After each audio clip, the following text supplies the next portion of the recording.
la mente está corporalizada. La mayoría de mi mente es inconsciente.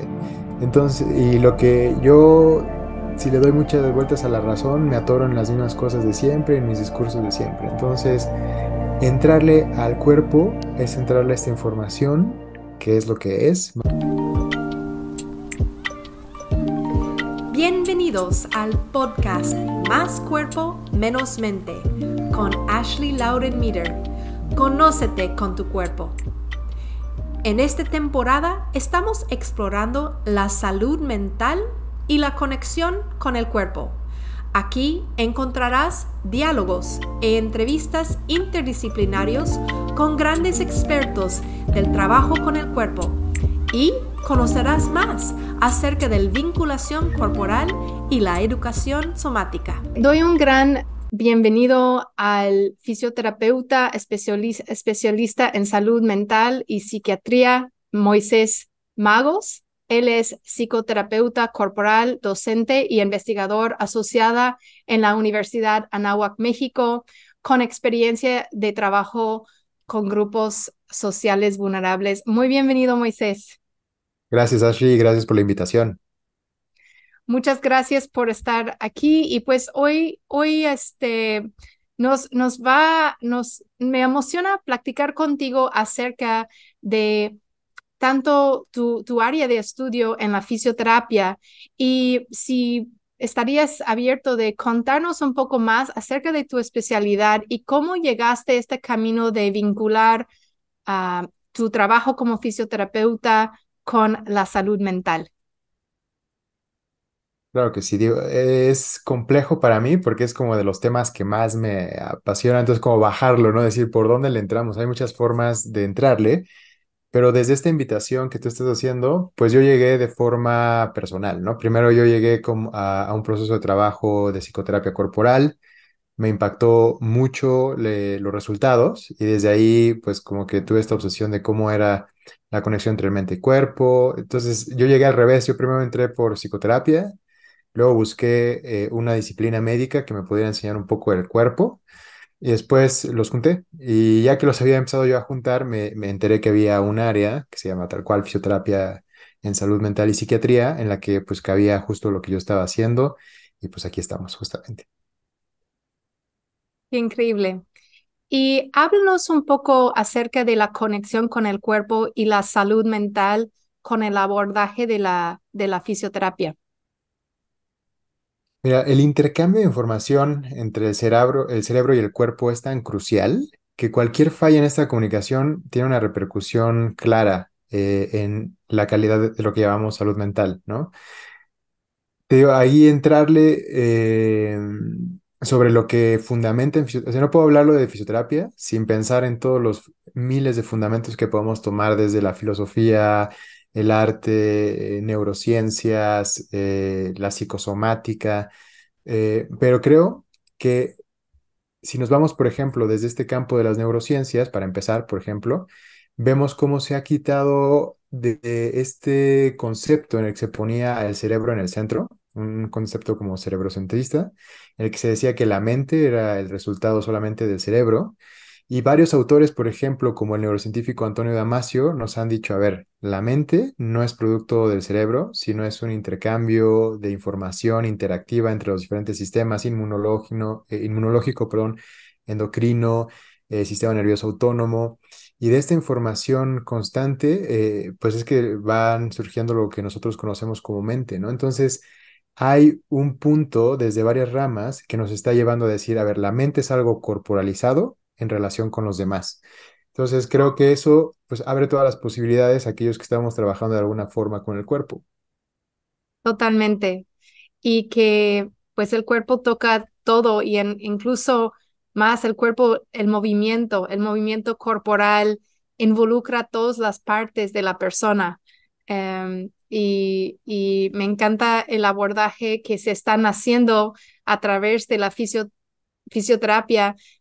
Cuento brevemente a nuestro público que tuve el privilegio de estar en el cumbre este año que dirige Moisés y su esposo, Mariú, acerca de la presentación de justo este tema de fisioterapia y la salud mental. Y fue un diálogo tan nutritivo desde tantos puntos de vista interdisciplinario y diálogos que realmente la fisioterapia como servicio tiene, está posicionado en un lugar tan importante para ayudar gente y también intervenir en estos temas de salud mental que a veces no estamos tan acostumbrados o tan familiarizados. Pero cuando entendemos lo que estás diciendo, incluso el mismo forma que un paciente está respirando puede tener una conexión muy importante, me imagino, en el abordaje del cómo vive su dolor o su recuperación o incluso ayudar a oxigenar tejidos. Um, no solo ayuda a la parte físico en la respiración, pero sabemos toda la implicación que la respiración, por ejemplo, tiene con la conexión con la salud mental. Ujú. Sí, cuando entendemos que el cuerpo, o bueno, la mente es algo inherentemente corporalizado, entonces cualquier elemento corporal se vuelve un punto de entrada. Desde bueno, desde múltiples formas, pero podemos verlo desde dos, ¿no? Como algo que nos muestra el estado mental o la historia o todos estos rasgos de la personalidad global, pero igual paradójicamente se vuelve un elemento que nos ayuda en estos procesos de autorregulación, ¿no? Cuando nosotros nos enfrentamos a estados mentales, emocionales desafiantes, generalmente las personas están buscando un cómo, ¿no? O sea, si me estoy sintiendo desbordado, ansioso, no sé cómo, ya sé que no debería sentirme así, ya le di vueltas y lo entendí, pero no sé cómo. Y creo que ahí justamente el cuerpo tiene una posición privilegiada porque nos da muchos cómo regular estos estados mentales, ¿no? La respiración, el movimiento consciente, los ejercicios de relajación, la actividad física. Entonces es una de las grandes puertas de entrada del trabajo de salud mental a través de la corporalidad y, bueno, la fisioterapia. Totalmente. Y el cuerpo siempre está haciendo en el instante, no miente. Entonces, tener acceso a eso y creo que si un paciente viene para justo atenderse de otra cosa, pero hay esas conexiones y parte de las intervenciones tan importantes que estás haciendo dentro de comunidades o poblaciones, grupos vulnerables. ¿Podrías comentarnos un poco acerca de tu trabajo? Claro, pues mira, va en como en dos o, bueno, en algunas varias ramas, ¿no? Porque me he diversificado un poquito. Pero por una parte está esta consulta privada de psicoterapia corporal de uno a uno, en el que me ha tocado trabajar mucho, por ejemplo, con el trauma, ¿no? Y ahora sabemos también a partir de las múltiples investigaciones el rol central del abordaje corporal en el trabajo con el trauma, ¿no? Entonces, en algunos casos, pues a lo mejor sí eran problemas psiquiátricos, pero la mayoría no. La mayoría era gente que llegaba y me decía, acabo de romper con mi novio, ¿no? O acabo de romper con mi novio. Cosas que vivimos en la vida todos, ¿no? Pero justamente tú mencionabas algo muy importante, ¿no? Cuando nosotros generalmente hablamos de nosotros, este discurso tiene que ver más con lo que yo quiero que los demás vean de mí, ¿no? Con lo que yo deseo. Pero el cuerpo no tiene que ver con lo que yo quiero que sea, sino con lo que realmente es. Se vuelve una herramienta también poderosísima de autoconocimiento. Entonces ya ahorita hablábamos primero de la autorregulación, pero esta es otra también entrada en la que es una herramienta enorme de autoconocimiento. Hablábamos hace rato de que la mente es algo inherentemente corporalizado.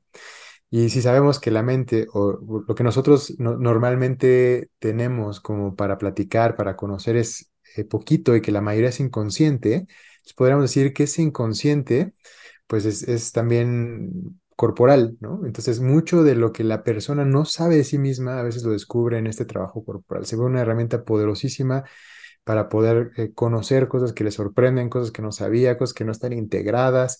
Entonces, eso se vuelve un camino interesante y es algo que me ha gustado mucho en esta práctica de psicoterapia corporal.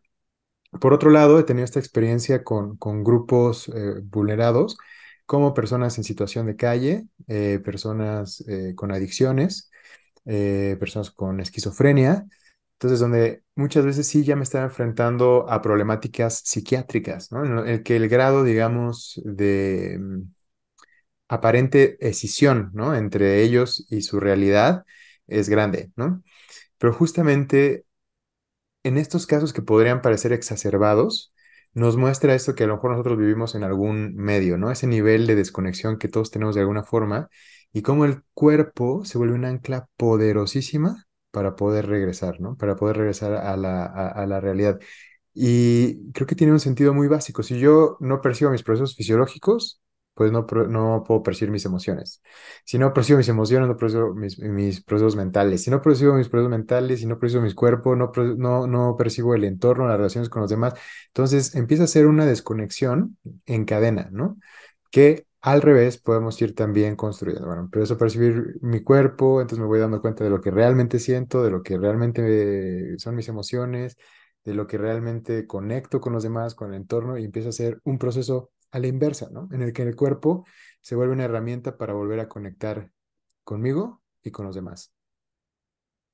Es tan importante lo que dices, porque creo que resumiendo lo que creo que estás diciendo es como si nos veamos como diferentes dimensiones, como un ser multidimensional, que creo que este abordaje me parece muy bonito de la fisioterapia en salud mental, que mira una otra dimensión de la persona, no solamente el padecimiento físico, pero puede incluso tratar o interactuar con esos otros diálogos. Lo que escucho, o creo que lo que escucho, lo que estás diciendo es que la dimensión física de aquí a ahora es como una puerta o el punto de acceso a las otras dimensiones que no podemos ver, como la mente, las emociones, incluso el espíritu de la persona o ahí no sé si estoy entendiendo lo que estás diciendo. Sí, se vuelve, cuando decimos punto de acceso, por decirlo de alguna forma, generalmente nosotros cuando separamos dimensiones lo hacemos de una forma más conceptual que real, ¿no? Yo digo así, bio, psico, social, cultural. Eso es una cuestión más teórica, con fines como justo de aprendizaje, de estudio. Pero cuando tú ves a la persona, pues de alguna forma sí puedes ver las emociones, porque la mejor forma de ver las emociones es el cuerpo, ¿no? Si yo estás enojada, lo noto en tu expresión, en tu postura, en tu movimiento. Mucho de la educación cultural y social se ve en cómo nos movemos. Es decir, sí está, sí se ve, pero pues tendemos por nuestra educación a verlo separado, ¿no? Entonces creo que uno de los grandes retos es volver a olvidar o reconocer que esta separación es una separación teórica que tiene Ujú. algunas finalidades y utilidades, pero que en la realidad no hay nada separado, no hay unos musculitos y unos huesos ahí flotando y la mente y la historia por el otro, sino que siempre están juntos. Y este abordaje es muy humano, es muy humano. Entonces, creo que es pues sumamente valioso. Am, Me gustaría preguntarte, am, o qué piensas que nos desvincula de nuestro cuerpo y cómo percibes que eso afecta la salud mental? Una historia, una pregunta interesante, porque estamos hablando, a ver, el cuerpo y la mente son algo inseparable, ¿no? Pero a la vez en la clínica y en nuestra vida y en nuestro alrededor podemos ver desvinculación con el cuerpo, ¿no? Entonces uno se pregunta, a ver, ¿cómo si es algo inseparable puede haber una desvinculación, ¿no? A mí me recuerda mucho un tema, perdón que a veces de vueltas, ¿no? Ahorita llegamos al punto, que se llama la psicosomática, ¿no? La psicosomática generalmente relaciona, a ver, cómo se relaciona el cuerpo y la mente en la producción de la salud y de la enfermedad, ¿no? Y mucho tiempo se ha visto justo tratando de ver como causa, efecto, ¿no? Cómo este forma de carácter tiene efecto en el cuerpo, o Freud decía que nosotros de alguna forma simbolizamos a través de los síntomas lo que nos está pasando en nuestra mente, en nuestra historia. Em, y si nosotros llegamos como a este concepto, a ver, no es inseparable, pues podríamos decir, ok, por ejemplo, el pensamiento complejo nos dice, a ver, olvídate de pensar si es lo biológico o lo psicológico, sino más bien se trata de entender cómo se relaciona una dimensión con la otra, ¿no? No es esto o lo otro, sino entender cómo estas dimensiones interactúan. Sin embargo, el término psicosomático sigue siendo útil porque nosotros podemos ver, esto parece psicosomático y lo que está haciendo es designar un tipo de relación con la corporalidad. Y esa relación generalmente tiene que ver con una escisión, con una desvinculación. en la que la persona reconoce muy poco lo que le está pasando a nivel corporal. Pero si vamos a mayor detalle, esa persona está realmente desconectada en general de sus procesos psicológicos, de sus procesos corporales. Y vamos a ver que a esa fragmentación psicológica también le corresponde una fragmentación corporal, ¿no? Entonces, realmente nos está hablando justamente de un grado de desconexión en el que las razones son múltiples, pero generalmente la desconexión tiene su historia, ¿no?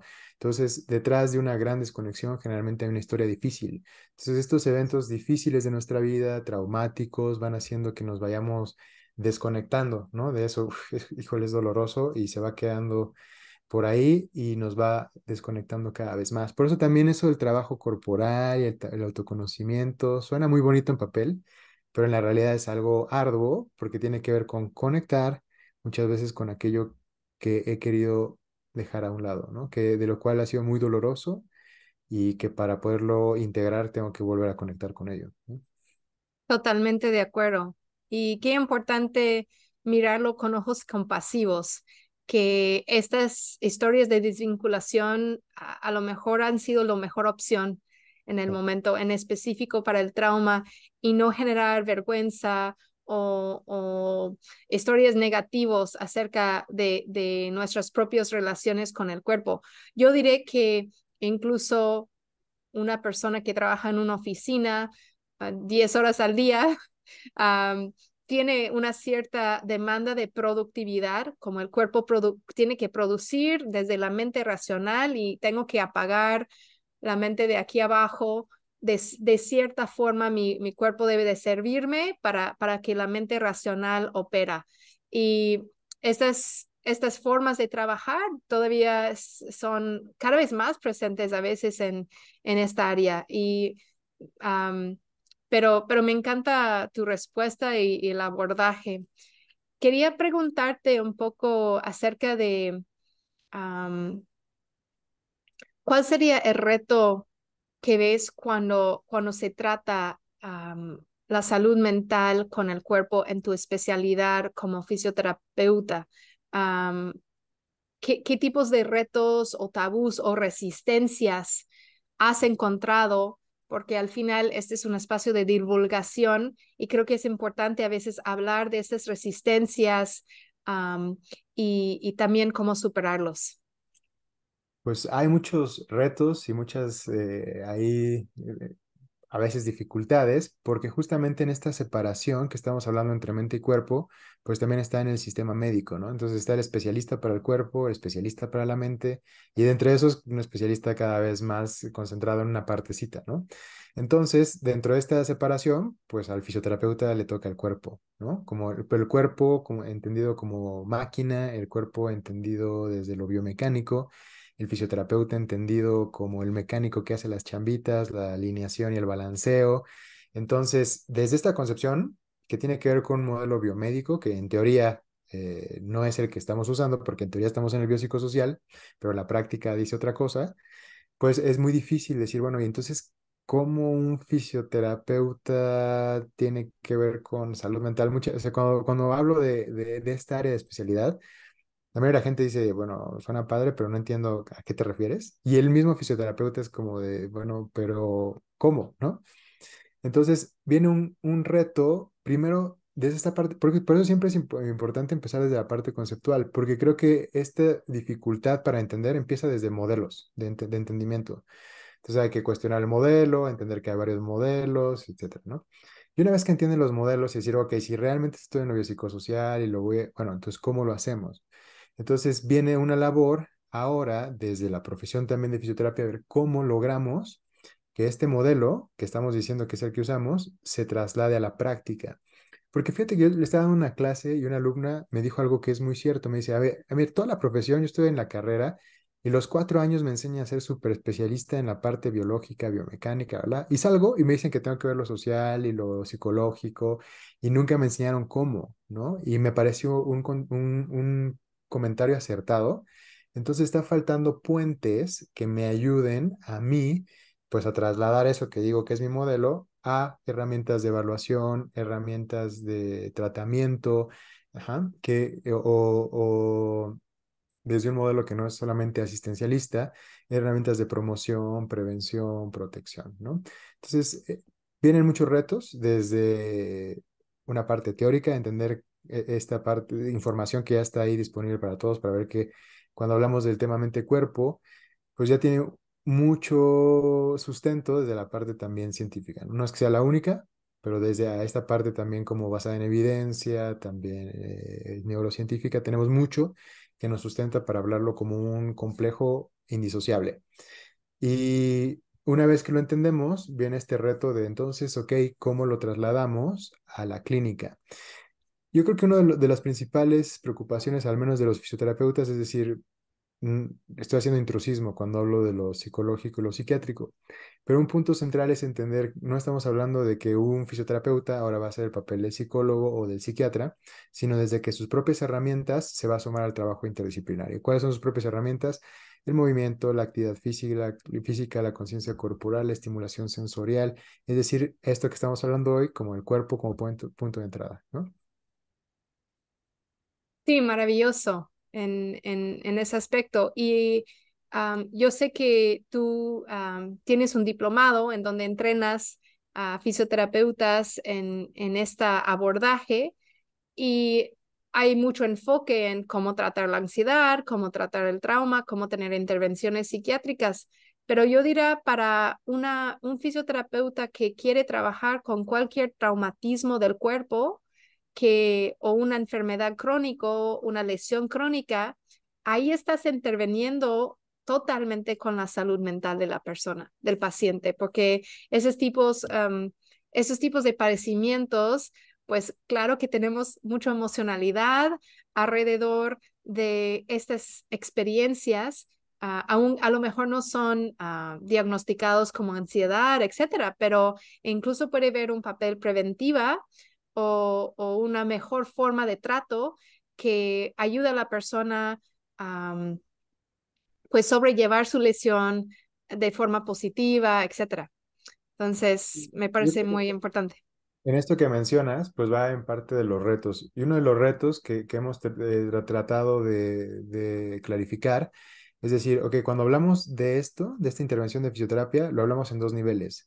El primer nivel tiene que ver con una serie de herramientas, conocimiento que le sirve a cualquier tipo de fisioterapeuta, porque cualquier problemática que llegue a mi consultorio va a tener estos factores sociales, emocionales, culturales asociados. Entonces debe ser parte de la formación básica de cualquier fisioterapeuta, ¿no? Entonces, si me llega alguien con dolor, sabemos que el dolor está muy asociado a depresión, ansiedad o a lo mejor a síntomas nada más, ¿no?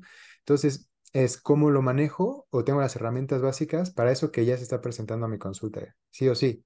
Porque hace poquito le daba una plática a los fisioterapeutas y digo, a ver, ¿en cómo está alguien que tuvo un accidente de coche y queda con lesión medular?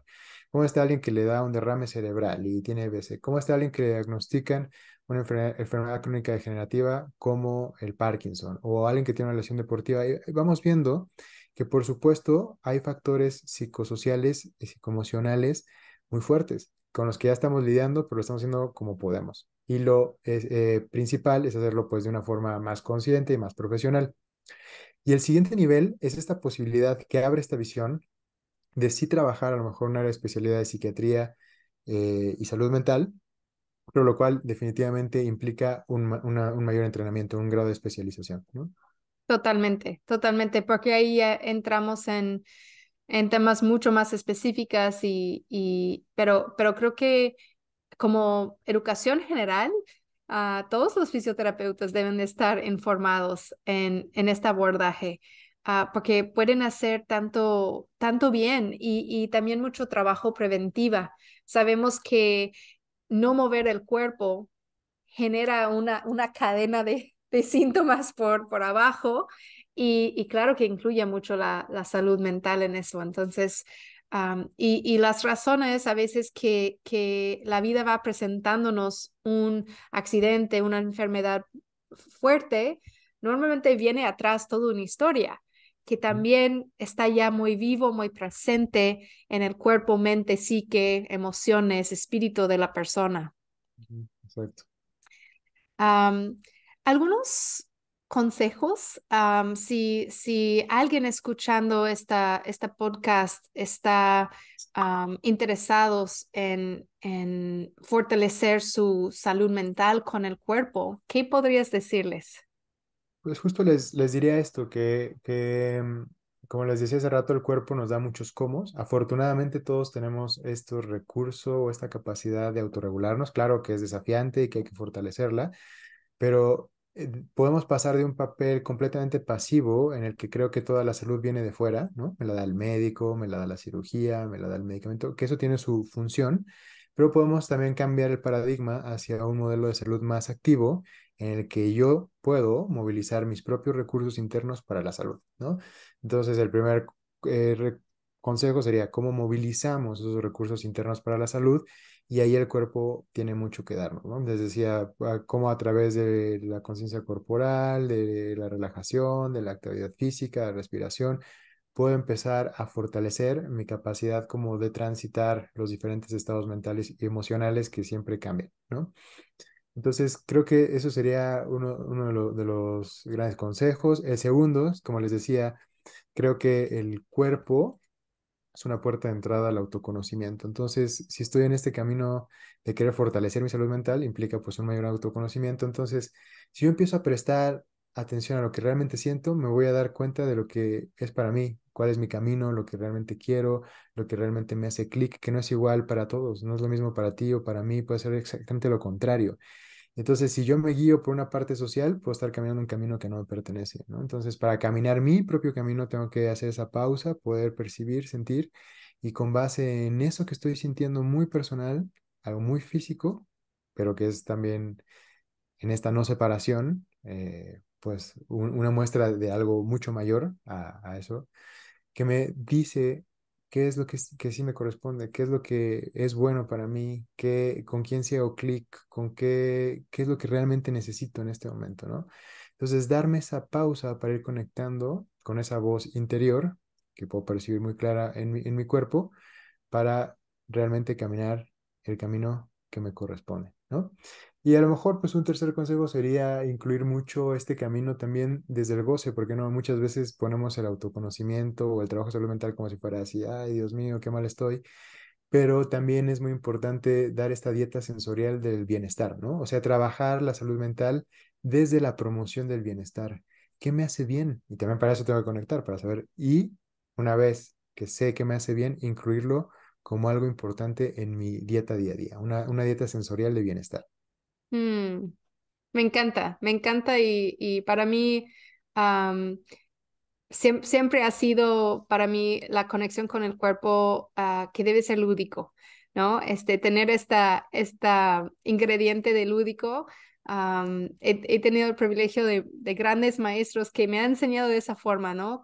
Y creo que incluso igual dices algo muy cierto. A veces el camino de autoconocimiento con el cuerpo es retador porque nos implica sentir cosas y ser muy honestos con nosotros mismos acerca de lo que estamos viviendo. Entonces, abordarlo de una forma lúdico o de juego o de goce también, creo que equilibra a veces lo difícil. Podemos fluir con esas sensaciones un poquito más.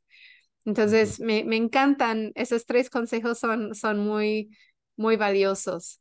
Am, Quiero preguntarte una pregunta más y luego a lo mejor nos puedes presentar un poco tus proyectos, pero en, en la propuesta de la vinculación corporal,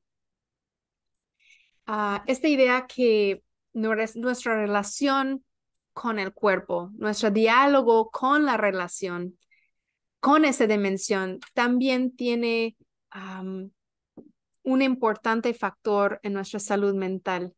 ¿Has observado eso? Ujú.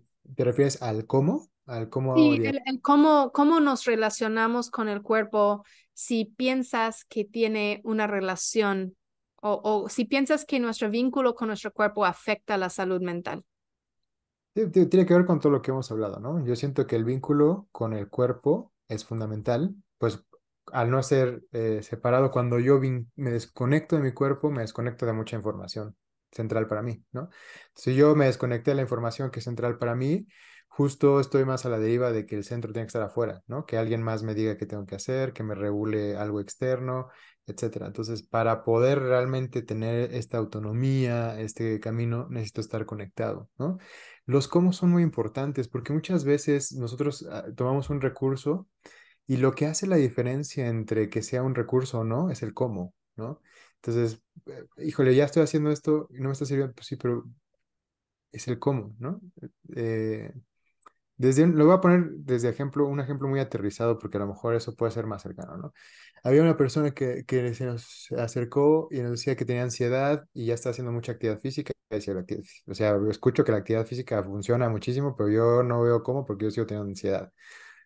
Y el quid era el cómo, ¿no? ¿Cómo estoy haciendo esa actividad física y cómo la estoy conceptualizando con respecto a el efecto en mí? Entonces ahí te das cuenta que no es el recurso por el recurso mismo, sino el cómo. U otro ejemplo, una chica que quería hacer otra vez actividad física, lo estoy poniendo actividad física porque es como algo muy asequible, ¿no? Para bajar de peso y no podía, ¿no? Y cuando veías el cómo era, es que estoy fea, estoy gorda, odio mi imagen. Pues, por supuesto que desde ahí era muy difícil lograr algo, porque ese cómo la estaba llevando a, pues no quererlo hacer también, ¿no? ¿Quién quiere hacer algo que está planteado de antemano como un castigo? Entonces, los cómo, y por eso hablamos mucho desde el bienestar, del goce, del sentido, son el ingrediente esencial para que estos recursos sean realmente algo que le funcione a la persona. Gracias, gracias por aclararlo con tanto importancia como lo estás dando. Estoy 100% de acuerdo en eso y creo que muchos de los abordajes con el cuerpo tenemos que tener esta en mente porque podemos aprender 1000 técnicas o podemos tener tres, pero tres manejándolos con compasión, con juego, con am, apertura, curiosidad ante la persona, hace toda la diferencia que tener 100,000 herramientas, en mi opinión. Mucho para mí es cómo es el abordaje. Sí, y saber, tener muy presente que no hay fórmulas, ¿no? O sea, que yo creo que sí es un desafío, o sea, porque también está en nuestro discurso esto de basado en la persona. Pero cuando vemos la realidad, muchas veces estamos basado en mí, en mi técnica, en lo que yo creo, ¿no? Entonces, Sí. basarme realmente en la persona es un desafío, porque además, mi percepción es que para esta persona puede ser, que, por ejemplo, alguien necesita más bien un trabajo con los límites, ¿no? Entonces ahí sí hay que ser como más estricto, o bueno, buscar cómo creo límites, ¿no? Y para una persona puede ser, no, pues, completamente lo contrario, porque está más en el extremo como de la rigidez, de la excesiva disciplina, y lo que necesita es ese trabajo de equilibrar más hacia romper límites. A veces tengo la percepción de que cuando nosotros llegamos, o sea que la vida nos requiere una gama muy amplia de diferentes habilidades, ¿no? Apertura, pero también la capacidad de cerrar, la capacidad de poner límites, pero también de romperlos.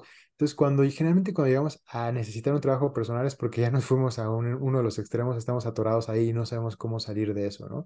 Entonces, el trabajo personal nos ayuda como a cómo mediarlo, ¿no? A cómo mediarlo para recuperar esa gama de diferentes habilidades que la vida nos requiere. Y hablas allá de la bioindividualización del movimiento, ¿no? Que cada persona es distinto en su historia de su cuerpo y necesita diferentes herramientas y poder mirarlos, la gente no como un fórmula que debo de hacer un checklist de A, B, C, D.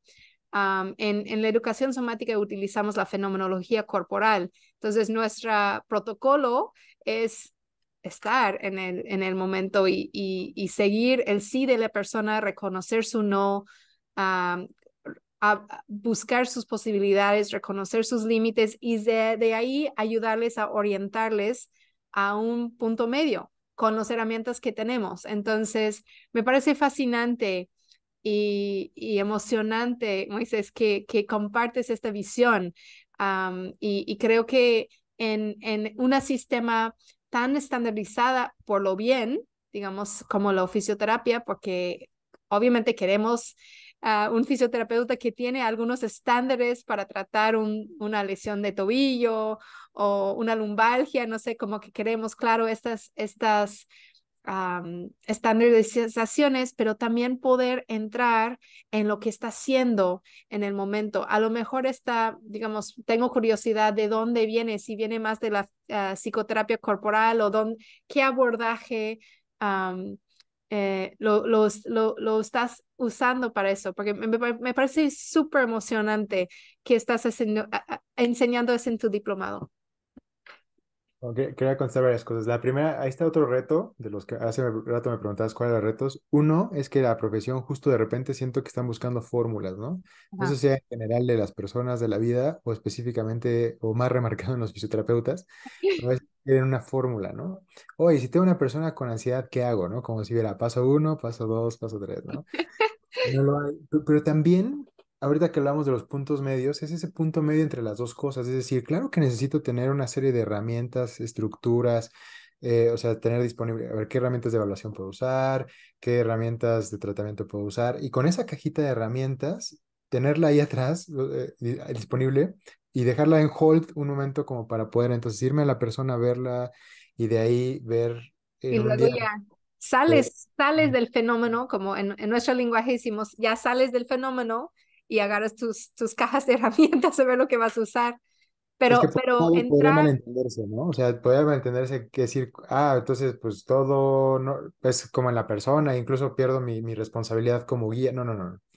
Sí tengo toda una responsabilidad profesional, sí tengo que estar preparado y tengo que tener esa habilidad de poder dialogar con lo que estoy viendo a partir de lo que tengo, ¿no?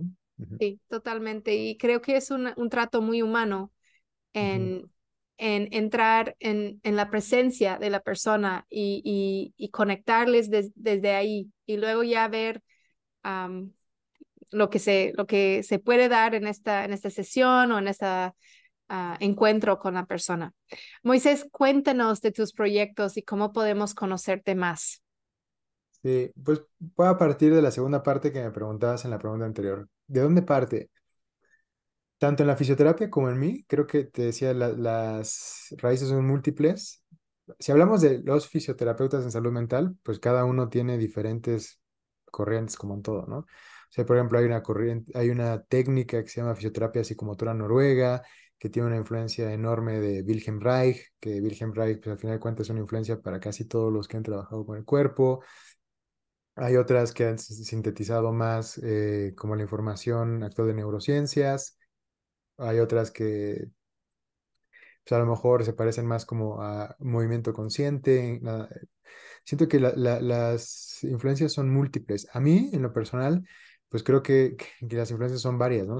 Tengo definitivamente la influencia de psicoterapia corporal, Wilhelm Reich, y Stanley Kelleman y toda esa corriente que viene de por ahí, pero que a mí me gusta mucho más lo que han hecho autoras nuevas como Pat Ogden, que han dicho, ok, ¿cómo trabajo el cuerpo? Sí, pero integrando toda esta información que tenemos ahora, ¿no? No podemos seguir trabajando como si tuviéramos la información de los años 30, 40 o 50, ¿no?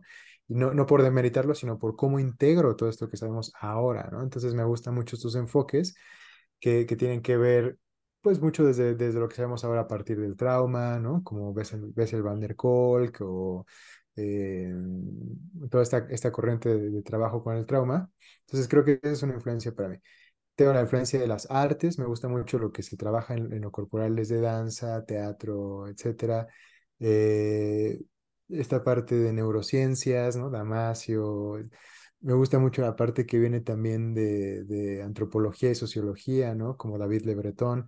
Entonces es un rollo, pero siento que al final lo hemos tratado de sintetizar por ejemplo, en nuestro propio abordaje. Nosotros tenemos un proyecto que se llama Ínsula, es un programa de trabajo corporal que justo lo que trata de hacer es tratar de no casarse con un método, porque muchas veces mi percepción es que trato de meter a la persona al método. Entonces es un programa que está basado en objetivos terapéuticos, autorregulación, objetivos relacionales, autoconocimiento y cómo desde lo que esa persona necesita y decidiendo el objetivo, pues tengo N mil formas de llegar a eso, ¿no? De acuerdo a un diálogo con lo que la persona tiene, con lo que la persona le sirve, con lo que yo tengo. Entonces, esa es nuestra forma de trabajar. Entonces, hablando de mis proyectos, ha sido la creación de este proyecto Ínsula, que lo hice de la mano de mi esposa, Mariú, y un psiquiatra que se llama Roberto Martínez Porras. Este proyecto lo hemos llevado a trabajar con diferentes poblaciones, fisioterapeutas que estuvieron afectados por la pandemia, y entonces escribimos un artículo que está ahí en proceso de ver si se logra publicar. Tengo poblaciones vulneradas, he trabajado con el grupo de esquizofrenia, que fue una experiencia muy interesante. La parte de trabajar con personas que viven en la calle y estaban en un proceso de reinserción social también fue un proceso interesantísimo, porque había problemáticas tan diversas como gente que había estado en la cárcel, que había prostitución, historia de trauma, drogas, problemáticas. O sea, un grupo complejísimo, pero a la vez también por eso pues, había mucho que hacer y entonces todo lo que se fue viendo como avances del grupo fue como también muy satisfactorio, ¿no? Y eso es la parte clínica. Entonces, ahorita hemos como de repente abierto muchas líneas.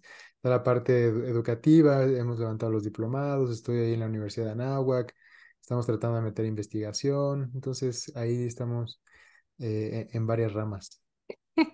Te entiendo, te entiendo, Vanessa, un poco de todo con muchas pelotas en el aire, pero pues te felicito y dejaré aquí abajo en las notas del episodio más información que pueden conocer el trabajo de Moisés. Moisés, siempre pregunto algo a quienes entrevisto al terminar el podcast. Si lo haré una pregunta.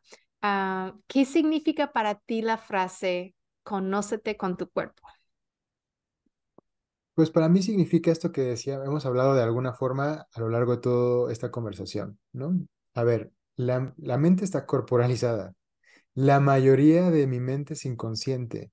Entonces, y lo que yo, si le doy muchas vueltas a la razón, me atoro en las mismas cosas de siempre, en mis discursos de siempre. Entonces, entrarle al cuerpo es entrarle a esta información, que es lo que es, más allá de lo que yo quiero mostrar, que está cargado de mi historia, mis creencias, mi contexto, y que entonces cuando yo conecto con eso, tengo una posibilidad enorme de entrar a esa información que es vital para mí y que muchas veces es inconsciente. Entonces, sí, la parte corporal juega un proceso fundamental en la construcción de los procesos mentales. Eso quiere decir que entonces no solo la autorreflexión cognitiva es un puente de entrada, sino la reflexión sobre la corporalidad, sobre la conciencia corporal, sobre el movimiento, sobre la postura, sobre N cosas, puede ser igual o más valiosa en ciertos momentos, ¿no? Entonces, para mí ha sido en lo personal un punto de entrada muy importante en mis procesos como personales y pues es algo que me ha motivado también a llevarlo hacia los demás. Moisés, ha sido un placer hablar contigo. Espero que tenemos más momentos de diálogo, de esta forma y te deseo mucha suerte en todos tus proyectos. Muchas gracias para el día de hoy. Gracias a ti, Ashley, gracias por la invitación y también muchas felicidades por estar generando este tipo de espacios que, bueno, son muy necesarios. Próximamente se abren las puertas del diplomado en vinculación corporal y educación somática, un programa de estudio 100% en línea, método Revincúlate. Únete a la lista de espera para anuncios exclusivos. Conoce más en las notas de este podcast.